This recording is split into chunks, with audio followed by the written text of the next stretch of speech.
نحمدہ ونصلی علی رسولہ الکریم،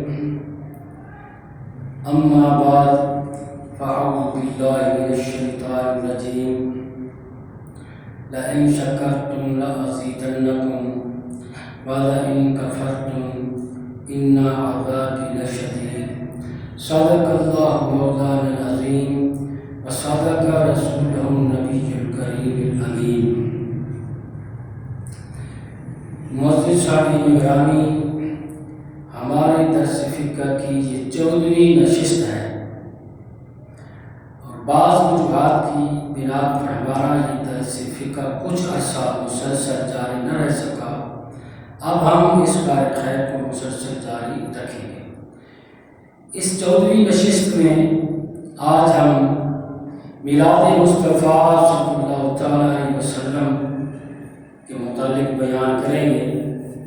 سب سے پہلے حقیقت میلاد بیان کریں گے کہ میلاد پاک کی تعریف کیا ہے، میلاد کس کو کہتے ہیں، اس کے بعد میلاد پاک کے دلائل، کیا یہ محفل میلاد منعقد کرنا ولادت باسعادت کا ذکر کیا قرآن پاک احادیث مبارکہ سے ثابت ہے یا نہیں، اور کیا صحابہ کرام نے یہ عمل خیر کیا یا نہ کیا، اور ائمہ مجتہدین شریعت و طریقت اور تمام اولیاء کرام متقدمین اور علماء متقدمین و متاخرین نے کیا محفل میلاد کو جائز فرمایا یا نہیں، آج ہم یہ بیان کریں۔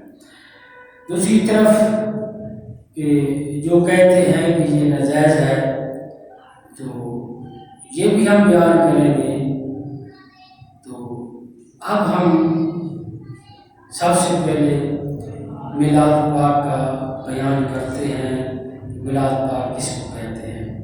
حضرات محترم، میلاد پاک کی ولادت باسعادت کی تعریف یہ حقیقت میلاد یہ ہے کہ میرے آقا صلی اللہ تعالیٰ علیہ وسلم کی ولادت پاک کا واقعہ بیان کرنا اور حمل شریف کے واقعات بیان کرنا اور نور محمدی کی کرامات بیان کرنا، میرے آقا صلی اللہ تعالیٰ علیہ وسلم کا نسب نامہ بیان کرنا، شیر خوابی کے وقت جس عمر میں بچہ دودھ پیتا ہے، میرے آقا کی وہ جو عمر مبارک تھی، دودھ پینے کا جو عرصہ تھا، پیریڈ تھا، اس وقت میں جو واقعات رونما ہوئے، کرامات ظاہر ہوئیں، ان کو بیان کرنا، اور حضرت حلیمہ سعدیہ رضی اللہ تعالیٰ عنہ کے ہاں میرے آقا نے جب پرورش فرمائی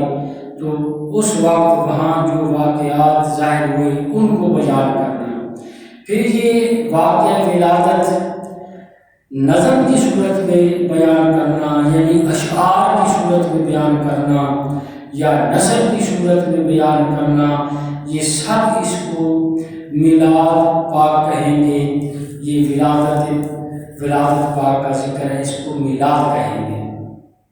پھر یہ ولادت باسعادت کا واقعہ چاہے تنہائی میں پڑھنا یا مجمع جمع کر کے، مجلس جمع کر کے، جیسا کہ آج آپ لوگ ولادت باسعادت میرے آقا کی ولادت کا ذکر سننے کے لیے آئے، اس طرح مجمع اکٹھا کر کے چاہے تنہائی میں پڑھو یا مجمع اکٹھا کر کے پڑھو، نظم کی صورت میں ہو یا نثر کی صورت میں ہو، یہ سب کو ہم کیا کہیں گے؟ میلاد کہیں گے۔ یہ ولادت باسعادت کا ذکر ہے، اس کو محفل میلاد یا ولادت کہیں گے، ولادت کا ذکر کہیں گے، یہ محفل میلاد ہوتی ہے۔ اب ہم اس کا شرعی حکم بیان کرتے ہیں کہ محفل میلاد کا شرعی حکم کیا ہے۔ محفل میلاد منعقد کرنا اور میرے آقا کی ولادت پر خوشی کا اظہار کرنا، ہر جائز طریقے سے خوشی کا اظہار کرنا، خوشی منانا، خوش ہونا، اور اس موقع پر میرے آقا کی ولادت کے ذکر پر خوشبو لگانا، عطر چھڑکنا، شیرینی تقسیم کرنا، لنگر تقسیم کرنا، خیرات کرنا، صدقہ کرنا، گتے کے ہر جائز طریقہ سے خوشی منانا، خوشی کا اظہار کرنا، علماء کرام نے اس کو مستحب فرمایا کہ یہ مستحب ہے، اور نہایت ہی اللہ تعالیٰ کی رحمت اور اللہ تعالیٰ کے رحمت کے نزول اور برکت کا سبب ہے۔ اللہ تعالیٰ کی رحمت اور برکت کا یہ سبب ہے۔ کیا مطلب؟ کہ محفل میلاد منانا یہ مستحب ہے۔ تو مستحب کس کو کہتے ہیں؟ یہ ایک شرعی حکم ہوتا ہے کہ اگر کوئی بندہ مستحب کام کرتا ہے، مستحب عمل کرتا ہے، تو اللہ تبارک و تعالیٰ اس کو اجر و ثواب عطا فرمائے گا۔ اگر کوئی بندہ نہیں کرتا تو اس کو گناہ گار نہیں ہوگا، ہاں ثواب سے تو معلوم رہا لیکن گناہ گار نہیں ہوگا۔ لیکن ایک فرق یہ سمجھیے کہ ایک شرعی حکم مستحب ہے، ایک کام مستحب ہے۔ اگر کوئی بندہ اس مستحب کو ناجائز کہتا ہے کہ یہ معاذ اللہ ناجائز ہے، تو وہ شرعاً مجرم ہے اور گناہ گار ہے کہ ایک جائز عمل کو یہ ناجائز کہہ رہا ہے۔ ہاں، ناجائز نہ سمجھنا، ویسے نہ کرنا، تو اس میں گناہ گار تو نہیں ہوگا لیکن اجر و ثواب، فضائل اور برکات اور اللہ کی رحمت سے ضرور معلوم رہے گا۔ حضرات محترم، یہ مستحب ہے۔ تو قرآن پاک میں حضرت عیسیٰ علیہ السلام کی جو قوم تھی نا، انہوں نے سوال کیا تھا کہ اے اللہ کے رسول، آپ ہمارے لیے دعا فرمائیں کہ اللہ تعالیٰ ہمارے لیے آسمان سے پکا پکایا کھانا نازل فرمائے تاکہ ہم وہ کھائیں، فرحت اور سکون پائیں۔ تو حضرت قرآن پاک میں آتا ہے، حضرت عیسیٰ علیہ السلام نے دعا فرمائی، ربنا انزل علینا مائدۃ من السماء تکون لنا عیدا لاولنا وآخرنا۔ حضرت عیسیٰ علیہ السلام نے دعا فرمائی تو اللہ تبارک و تعالیٰ نے اپنے رسول کی دعا کو درجہ قبولیت کو پہنچایا، قبول فرمائی اور آسمان سے وہ کھانا نازل فرمایا۔ تو اس دن کو، جس دن کھانا نازل ہوا، حضرت عیسیٰ علیہ السلام اس دن کو عید کا دن قرار دے رہے ہیں کہ یہ عید کا دن ہے۔ تو اس لیے عیسائی جو ہیں اب بھی ہر اتوار کو عید مناتے ہیں، کہ ہر اتوار کو عید مناتے ہیں کہ ان کے لیے آسمان سے پکا پکایا کھانا نازل ہوا تھا۔ تو حضرات محترم، ہم سے ان لوگوں سے عیسائی نے پوچھ سکتے ہیں، یہ سوال کر سکتے ہیں کہ ہمارے لیے تو آسمان سے کھانا نازل ہوا اور ہم اس دن عید مناتے ہیں، اور جو تم کہتے ہو کہ میلاد منانا یہ جائز نہیں ہے، بدعت اور شرک بھی کہہ دیتے ہیں، بے وقوف بدعت اور شرک ہے، تو تمہارے جس دن تمہارا نبی تشریف لایا اس دن تم کیوں خوشی نہیں مناتے؟ تو ان کو تم کیا جواب دو گے؟ سوچنا چاہیے۔ لیکن جواب سنی علماء دیتے ہیں ہمیشہ، اگر کوئی اس طرح کا معاملہ بن جاتا، بنا یا اب بنے گا یا آئندہ کوئی بنے گا، تو علماء اہل سنت ایسے سوالات کا جواب دیتے ہیں کہ تم کسی بات کا جواب بھی نہیں دے سکتے، یہ خود مجرم لوگ ہیں۔ تو حضرات محترم، تو محفل میلاد منانا مستحب ہے۔ تو اب یہ ہم پر اعتراض ہوتا ہے کہ بھئی یہ محفل میلاد عورتیں اس میں تقریر کرتی ہیں اونچی آواز سے اور نعت شریف اونچی آواز سے پڑھتی ہیں، تو یہ لہٰذا تمہیں محفل میلاد ولادت باصادت کا ذکر نہیں کرنا چاہیے۔ تو میں ان لوگوں کو، حضرات محترم، میں ان لوگوں کو یہ کہتا ہوں کہ تم کہتے ہو کہ بھئی عورتیں اونچی آواز سے پڑھتے ہیں اور بالفرض کوئی باجے پر پڑھتا ہے، تو ہمارے علماء نے یہ لکھ دیا ہے کہ یہ بالکل ناجائز ہے۔ عورتیں اپنی آواز پست رکھیں، اتنی اونچی آواز نہ کریں کہ وہ مردوں تک پہنچے، کیونکہ عورتوں کے لیے فرض ہے اپنی آواز کو چھپانا۔ تو اسی طرح اگر کوئی نعت شریف ہے وہ باجے پر پڑھتا ہے، تو ہمارے علماء نے لکھا ہے یہ بہت گناہ ہے اور